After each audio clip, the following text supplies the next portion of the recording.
Hello, ನಮಸ್ತೆ. ನಕ್ಷತ್ರಗಳನ್ನು ಜ್ಯೋತಿಷ್ಯ ಶಾಸ್ತ್ರದಲ್ಲಿ 4 ವಿಭಾಗಗಳಾಗಿ ವಿಂಗಡಿಸಿದ್ದಾರೆ.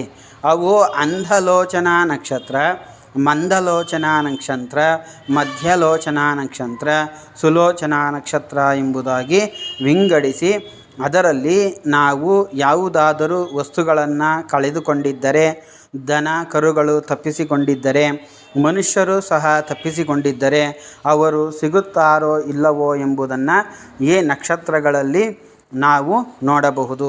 ಅದು ಅಂಧಲೋಚನಾ ನಕ್ಷತ್ರಗಳು ಅಂತಂದರೆ ರೋಹಿಣಿ, ಪುಷ್ಯ, ಉತ್ತರ, ವಿಶಾಖ, ಪೂರ್ವಾಷಾಢ, ಧನಿಷ್ಠ, ರೇವತಿ. ಈ ನಕ್ಷತ್ರಗಳಲ್ಲಿ ವಸ್ತುವು ಅಥವಾ ದನಕರುಗಳು ಇತ್ಯಾದಿ ಕಳೆದುಕೊಂಡಿದ್ದರೆ, ಕಾಣೆಯಾಗಿದ್ದರೆ ಪೂರ್ವ ದಿಕ್ಕಿಗೆ ಹೋಗಿರುವುದು, ಬೇಗನೆ ಸಿಗುವುದು ಎಂಬುದಾಗಿ ನಾವು ತಿಳಿಯಬೇಕು. ಹಾಗೆ ಮಂದಲೋಚನಾ ನಕ್ಷತ್ರಗಳು ಮೃಗಶಿರ, ಆಶ್ಲೇಷ, ಹಸ್ತ, ಅನುರಾಧ, ಉತ್ತರಾಷಾಢ, ಶತಭಿಷ, ಅಶ್ವಿನಿ ನಕ್ಷತ್ರಗಳು. ಈ ನಕ್ಷತ್ರಗಳಲ್ಲಿ ಯಾವುದಾದರೂ ವಸ್ತುವು ಕಳೆದು ಹೋಗಿದ್ದರೆ ದಕ್ಷಿಣ ದಿಕ್ಕಿಗೆ ಹೋಗಿರುವುದು, ಸ್ವಲ್ಪ ಹುಡುಕಿದರೆ ದೊರೆಯುವುದು ಎಂಬುದಾಗಿ ತಿಳಿಯಬೇಕು.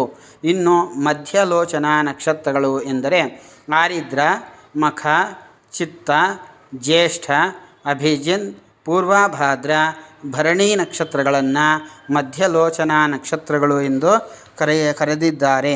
ಈ ನಕ್ಷತ್ರಗಳಲ್ಲಿ ನಾವು ವಸ್ತುಗಳನ್ನು ಕಳೆದುಕೊಂಡಿದ್ದರೆ, ಮನುಷ್ಯರು ತಪ್ಪಿಸಿಕೊಂಡಿದ್ದರೆ ಅವು ಯಾವ ದಿಕ್ಕಿಗೆ ಹೋಗಿರುತ್ತದೆ ಎಂಬುದನ್ನು ನೋಡಿ ತಿಳಿಯಬೇಕು. ಪಶ್ಚಿಮ ದಿಕ್ಕಿನಲ್ಲಿ ಹೋಗಿರುವುದು, ಈ ನಕ್ಷತ್ರಗಳಲ್ಲಿ ಕಳೆದುಕೊಂಡಿದ್ದರೆ ಅಥವಾ ಕಾಣೆಯಾಗಿದ್ದರೆ ಪಶ್ಚಿಮ ದಿಕ್ಕಿನಲ್ಲಿ ಹೋಗಿರುತ್ತಾರೆ. ಸುದ್ದಿ ಸುಳಿವು ತಿಳಿದರೂ ಅದು ಸಿಗುವುದು ಸಂಶಯ ಅಂತ ಹೇಳಿದ್ದಾರೆ. ಅಂದರೆ ಈಗ ಯಾರೋ ಒಬ್ಬರು ನಾವು ಅಲ್ಲಿ ಹೋಗ್ತಾ ಇರೋದನ್ನು ನೋಡಿದ್ವಿ ಅಂತ ಹೇಳ್ತಾರೆ. ಹಾಗೆ ಹೇಳಿದ ಮೇಲೂ ಹುಡುಕಿದ್ರೆ ಅದು ಸಿಗಲ್ಲ. ಅದನ್ನು ನಾವು ಈ ನಕ್ಷತ್ರಗಳಲ್ಲಿ ತಿಳಿಯಬೇಕು. ಇನ್ನು ಸುಲೋಚನಾ ನಕ್ಷತ್ರಗಳು ಎಂದರೆ ಪುನರ್ವಸು, ಪುಬ್ಬ, ಸ್ವಾತಿ, ಮೂಲ, ಶ್ರವಣ, ಉತ್ತರಭಾದ್ರ, ಕೃತ್ತಿಕಾ ನಕ್ಷತ್ರಗಳು. ಈ ನಕ್ಷತ್ರಗಳಲ್ಲಿ ವಸ್ತುಗಳನ್ನು ಕಳೆದುಕೊಂಡಿದ್ದರೆ, ದನಕರುಗಳು ಅಥವಾ ಮನುಷ್ಯರು ತಪ್ಪಿಸಿಕೊಂಡಿದ್ದರೆ ಉತ್ತರ ದಿಕ್ಕಿಗೆ ಅದು ಹೋಗಿದೆ, ಸಿಗುವುದು ಅಸಾಧ್ಯವೆಂದೇ ಹೇಳಬೇಕು. ಹೀಗೆ ಪ್ರಶ್ನೆಯನ್ನು ದನಗಳು, ವಸ್ತುಗಳು, ಮನುಷ್ಯರು ಇತ್ಯಾದಿ ತಪ್ಪಿಸಿಕೊಂಡಿದ್ದರೂ ನೋಡಬೇಕು.